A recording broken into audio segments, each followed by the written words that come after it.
त्या खंबीर आहे मग बघतो त्याच्याकडे. त्यामुळं कन्फ्यूज राहू नका. आणि अभियान लोकमतच्या माध्यमातून एक जाहीर सांगतो मराठा समाज, मतदानाला जाताना गरीब मराठ्यांपासून, शेतकरी मराठ्यांपासून, नोकरदार वर्गातल्या मराठ्यांपर्यंत, उद्योगपती मराठ्यांपर्यंत, फक्त तुमच्या पोराला पुरीला एकदा विचार, मी नेत्याला बघून मतदान करू का तुला आरक्षण लागतंय ते आरक्षणाला बघून मतदान करू, एवढंच विचारा. आणि तुमचे पोरं सांगतील ते करा.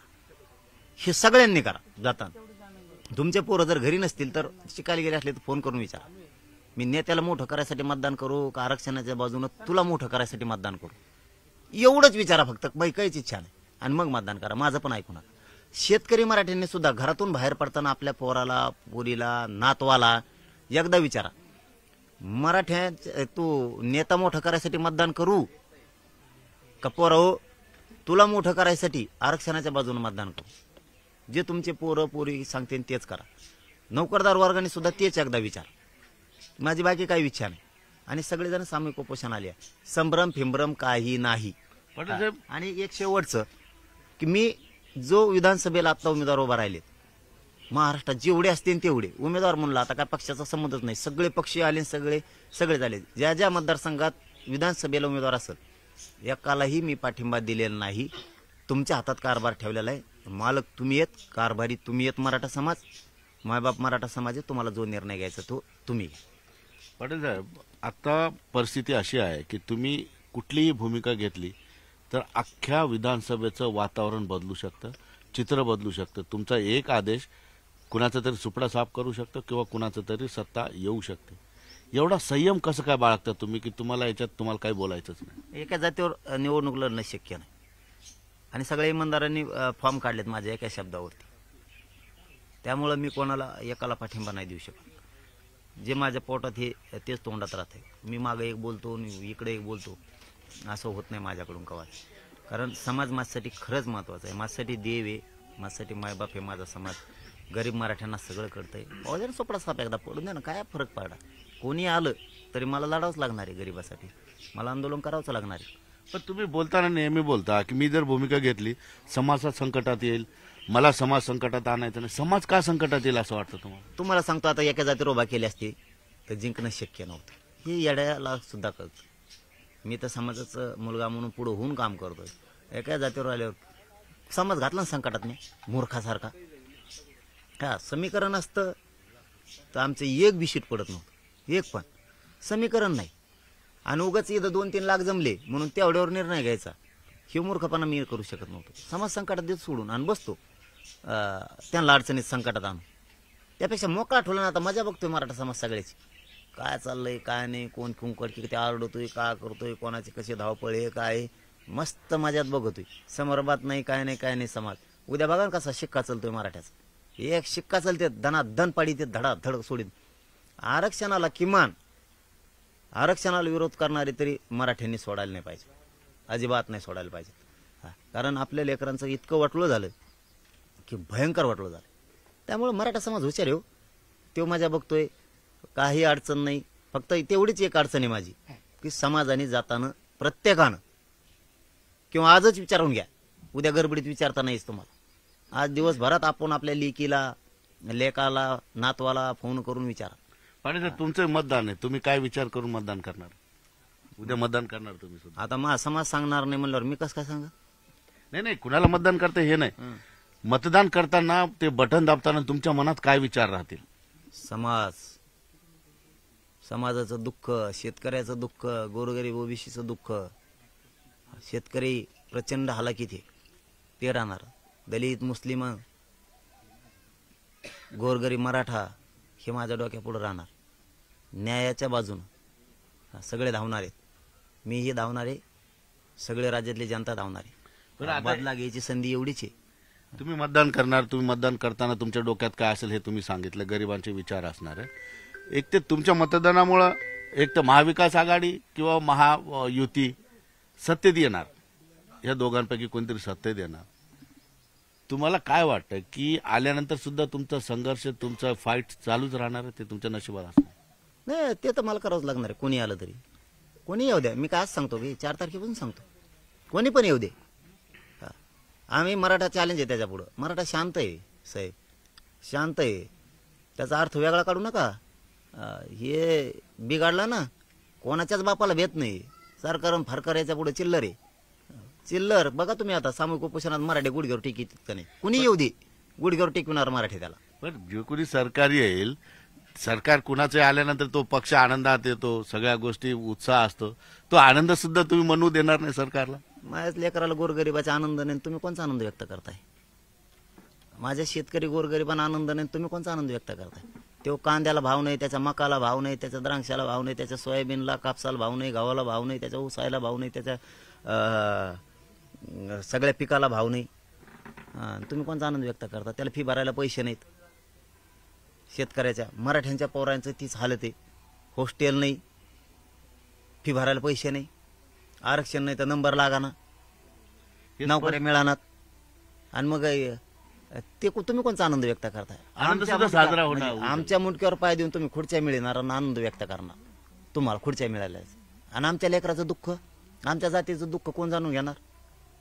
त्यामुळे जाणणार मी लगेच. सरकार स्थापन केलंय, सामूहिक आमरण उपोषणाची तारीख डिक्लेअर झाली म्हणून समजायचं. आणि मराठ्यांनी ताबडतोब तयारीला लागायचं, लगेच गावागावातून इकडे यायचं. एक बाज गोदडी रग घेतली की निघाला अंतरवालीकडे. म्हणजे कुठलंही सरकार आलं त्यांच्या समोर ही अडचण असणारच. तुम्ही त्यांना स्वस्त बसूच देणार नाही, कुणाचे सरकार असू दे. मा समाजच सुस्त नाही तर तुमचा काय प्रश्न आहे? तुमचं कोण आम्ही काळजी करणार आहे? तुम्ही आमची जनतेची काळजी करता का? मराठीची, शेतकऱ्याची, गोरगरिबाची केली का? नाही करत तुम्ही. मग आम्ही कसं काय काळजी करणार तुमची? आम्ही आमच्या हक्कासाठी लोकशाहीच्या मार्गानं, संविधानाच्या मार्गानं आमरण उपोषण करून लढायलो. आम्ही आमचं लढणार आणि मिळवणार सुद्धा. आणि तुम्हाला टेकून बी दाखवणार आम्ही 100%. मग आता ते 50 पोरं जरी उपोषणाला बसले तरी मी बसणार, 1000 बसले तरी बसणार, 10,000 बसले तरी, 1,00,000 बसले तरी बसणार. पण घराघरातले महाराष्ट्रातले सगळे माणसं इकडे येणार. मी आजच सांगून ठेवतो सगळ्यांना, सामूहिक उपोषणाच्या तयारीला लागा. तुमच्या कामं पटापट उरकून घ्या. मुंबईचं होतं केलं का तुम्ही मराठ्यांनी? तसं अर्धे गावाकडं, कारण शेती आपला मूळ व्यवसाय. शेती कामाला माणसं पाहिजे. शेती काम करताना लाजच नाही. आपले पोट्टे लई लाजत आहेत. शेतात काम करायचं म्हणलं का त्याला बारीकपणा वाटतो. अरे आपलं खानदानी व्यवसाय येते हो शेती. काय लाज समजे रे? गुडघे इतकले पाय चिखलात भरोसर कामं करायचे, काय लाज समजे? काही काही पोरं मध्ये मला शेतात लाज वाटते. तुला काय लाज वाटते शेतात काम करायची? आपल्या आईबापाने शेतावरच मोठं केलं आपल्याला. लाजच काय संबंध येतो? मी नांगर आणलेत कचाकच, काय लाज संबंध?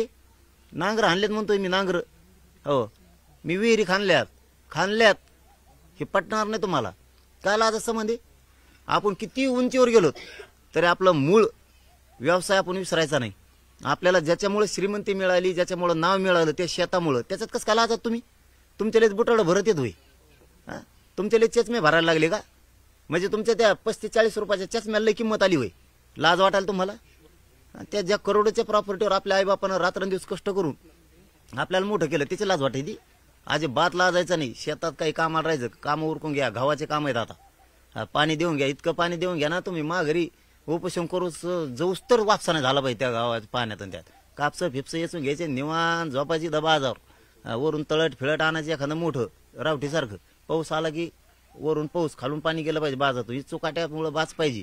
विशाल बाजारावर झोपायचं, टेन्शन घ्यायचं नाही. जेव्हा सरकार तुमच्या पायात येऊन पडन आरक्षण, तवाच उठायचं, निवांत झोपायचं. इकडे जिकडे येड्या बाबळे खाली कुंकड जिकडे जागा मिळेल तिकडे लिंब चढ डॉक्टर सापडतो तुम्हाला सलन लावायला, तपासायला. पाटील साहेब, निवडणुकीच्या काळात कुठल्याही राजकीय पक्षानं आता तुमच्यावर टीका केलेली नाही, कोणत्या नेत्यांनी तुम्हाला डिवचायचा प्रयत्न केला नाही, परंतु कालीचरण महाराजांनी तुमच्यावर टीका केलेली आहे. काय म्हणणं आहे तुमचं? अरे मी त्या बाबाला खरंच कवा बोललो नाही राव. मी त्यांना बघितलंय बी नाही. आमच्या समाजाचा, मराठ्यांचा त्यांना एवढा काय तिरस्कार आहे? बरं झालं पण मराठ्याला कळालं वा, काही बाबा लोक बी आपला तिरस्कार करते. बाबा लोकांचं, संत महंतांचं एक काम आहे की चांगले संस्कार देणं जनतेला, हे काम आहे. धर्म बी चालवणं, भरकाटला तर त्याला रस्त्यावर बी चांगल्या भाषेत आणणं. त्याची जरा भाषा ऐकली मी रात्री, ती स्टाईलच वेगळी होती त्याची बोलायची, भयानक स्टाईल. म्हणजे नाही का, अति तिरस्कार आहे त्याला मराठ्याचा, अति खूप बरबाटलेल्या विचाराचा. ते रस्ट्रेल नसते का आपलं, स्टॅम्पवर नोटरीवर असतं लाल स्टिकर, ती नोटरी टिकली ह्याचा टिकल्या तो हे ती टिकली लावली त्याने ती नोटरीची लाल इथं मागून बी ठोके एखादी इथं बरं का.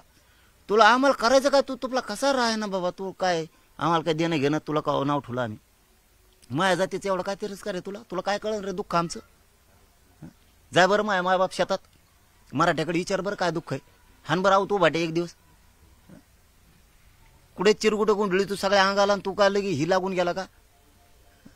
बाकींचे बाबा बघ आम्ही आदराने लीन होतो त्यांच्या पुढं. ते वारकरी संप्रदाय बी कट्टरतेनं चालवतेत, संत महंत बी शंकराचार्य सुद्धा मोठमोठाले महंत सुद्धा आदरानं धर्म चालवतेत. भरकाडला तर त्याला शिकवून चांगले संस्कार देऊन परत वाटेवर आणते. तू कोणचा धर्म चालवत असा, एकाचे टिंगल करून, आमच्या जातीची टिंगल करून मराठीची, हे कोणचे संस्कार टाकायला तू आमच्यावरती. आणि धर्म कोण टिकवतो तुला माहिती आहे का बुवा. ज्ञानोगाडीत हिंदू तू इकडून तिकडं तू डबड्या, तू हिंदू धर्म गोरगरीब जनता टिकवती. ज्या टायमाला धर्मावर संकट येतं ना त्या टायमाला दांडकेन गोटे घेऊन गरीब मराठी रस्त्यावर असतात, गरीब ओबीसी 12 बलुतेदार 18 पगड जातीचे लोक रस्त्यावर असतात. तू त्या टायमाला इशित बसलेलास तू. डोके फोडून हे गरीब घेतेत धर्म टिकावसाठी, वार अंगावर हे झेलतेत. हो आम्ही झेलतो गोरगरीब. तू काय धर्म शिकवतो आम्हाला.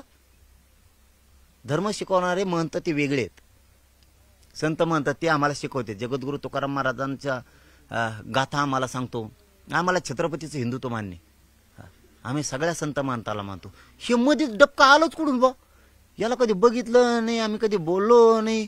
हे वेगळंच दिसतंय, खाली वेगळं दिसतंय, वर वेगळं दिसतंय, कुठून आणलंच सोंग कुठून. हे ते तुम्ही संडासला जाताना डबा बघितलेला, चामटाला डबा असतो असा देव, हे बुडबुडे आणला कुठून.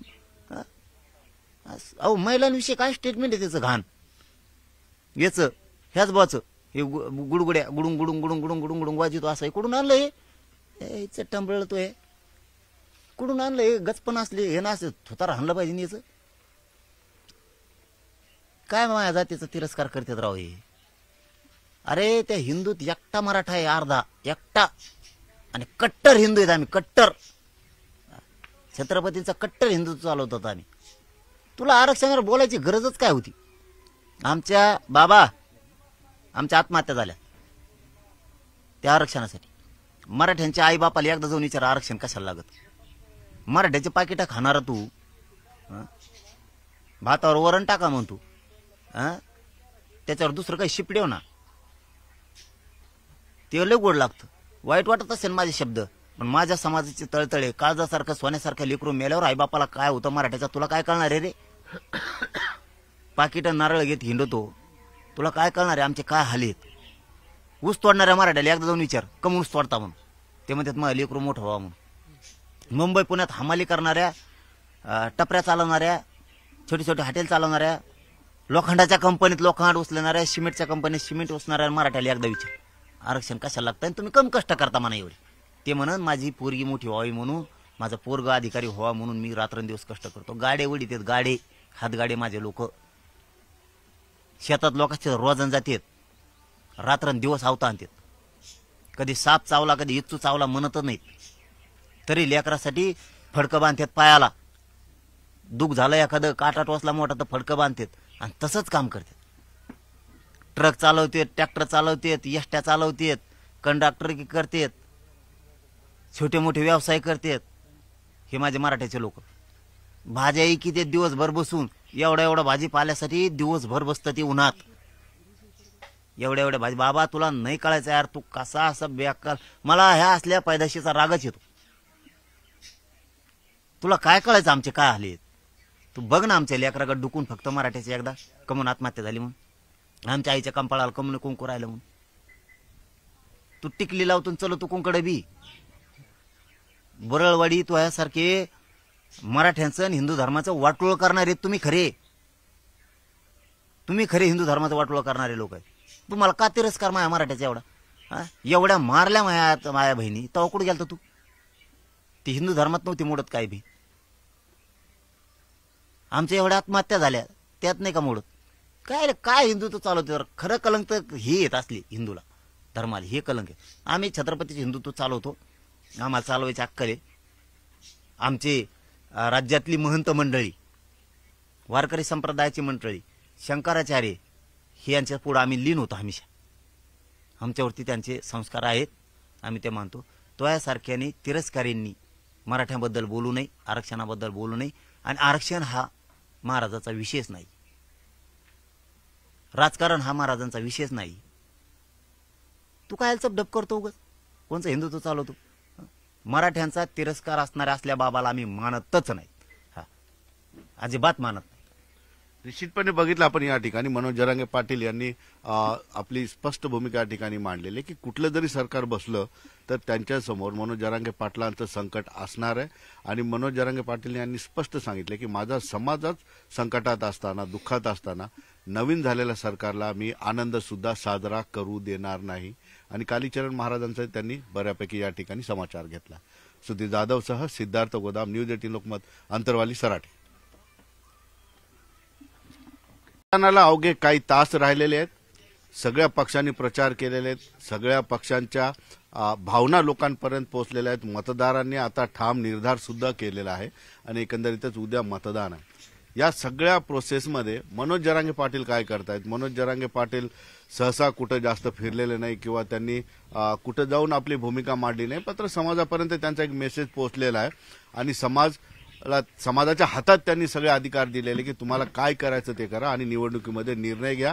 कुणाला पाडायचं पाडा, कुणाला जिंकून आणायचं जिंकून आणा. अशा पद्धतीची भूमिका मनोज जरांगे पाटील यांनी घेतलेली आहे. अवघे काही तास असताना पुन्हा मला त्यांच्याशी बोलण्याची इच्छा होती. पाटील साहेब काय म्हणाले? एकंदरीत आता फक्त काही तास राहिलेले आहेत आणि तुम्ही इथं जरी बसलेला असाल एका शेतामध्ये, लक्ष सगळं महाराष्ट्रात तुमच्याकडेच आहे.